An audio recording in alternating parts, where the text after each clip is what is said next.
Today we're going to talk about hypersonic weapons, the new arms race, and a system that has been appearing more and more frequently in reports about the Russia-Ukraine conflict. The Oreshnik missile complex. Open sources describe it as one of Russia's newest developments in the field of intermediate-range missile systems. In terms of its design, Oreshnik belongs to the class of IRBMs, intermediate-range ballistic missiles, equipped with hypersonic glide vehicles.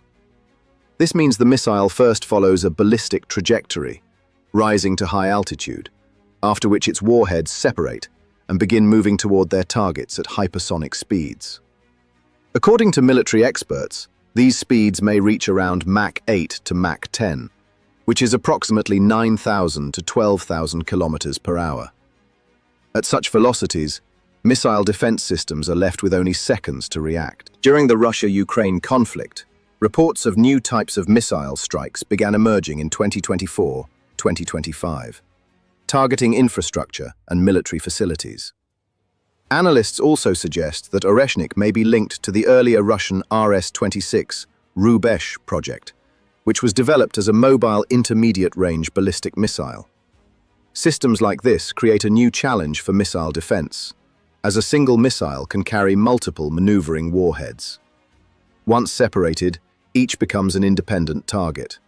That is why hypersonic and quasi-hypersonic systems are now considered one of the most serious technological challenges for modern missile defense. The emergence of such weapons effectively marks the beginning of a new phase in the global missile race. If we look at the economics of a single strike, the numbers are striking. Analysts estimate that one launch of a system like Oreshnik could cost between $30 million and $50 million. These estimates are based on comparisons with other ballistic and hypersonic programs, as well as projected costs of the RS-26 missile family. However, even without large explosive payloads, such warheads are capable of causing massive destruction. The reason lies in kinetic energy. When a metal object weighing hundreds of kilograms travels at speeds close to Mach 10, the impact energy becomes enormous. Upon striking a target, it can be comparable to the explosion of several tons of TNT. In military science, this is referred to as kinetic impact or kinetic kill. In essence, speed itself becomes the weapon. That is why many modern hypersonic projects consider using warheads with minimal explosive material. Another important aspect is the transition of such systems into serial production. When a state announces mass production of a new missile system, it means that the most expensive phase, research and development, has already been completed. R&D is typically the costliest stage of any defense program. Once production scales up, unit costs tend to decrease over time.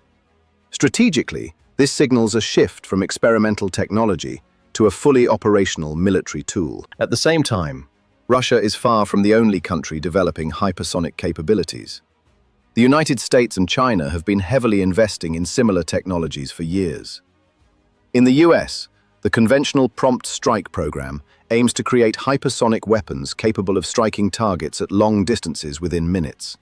In parallel, the Long-Range Hypersonic Weapon, LRHW, program is being developed for ground forces. According to Pentagon budget data, around $3 to $4 billion is allocated annually for hypersonic research alone. Major defense contractors such as Lockheed Martin and Raytheon are key players in these programs. China is also considered a leader in this field. Its DF-17 system, equipped with a hypersonic glide vehicle, has been publicly demonstrated and is believed to have undergone multiple tests. Although China rarely discloses details, analysts note that its testing pace has been among the highest globally in recent years. As a result, an entire market of advanced military technologies is emerging. Forecasts suggest that by 2030, the global hypersonic weapons market could reach $12 to $15 billion. This includes not only the missiles themselves, but also supporting systems such as satellite reconnaissance, advanced radar, command and control networks, and guidance technologies. In this sense, the hypersonic race is no longer just a military competition, but a major economic sector. The most difficult challenge in this race is interception. Modern missile defense systems have been developed over decades and have cost enormous sums of money. However, hypersonic weapons threaten to reduce their effectiveness. For example, a single Patriot interceptor missile costs about $4 million. To attempt to intercept one incoming target, multiple interceptors are typically launched, sometimes 4 or even 6. Even then, the probability of successfully intercepting a hypersonic object remains low due to its speed and maneuverability. This creates what is often called the cost of interception problem, where defending against an attack can be more expensive than launching it. In response, Western countries have begun developing new systems. One of the most discussed projects is the Glide Phase Interceptor, designed to destroy hypersonic glide vehicles during their atmospheric flight phase. However, developing such technology requires massive investment, potentially tens of billions of dollars for research, testing, and deployment. As a result, hypersonic weapons are not only a military innovation, but also a tool of economic pressure. Nations are forced to spend increasing amounts on defense systems.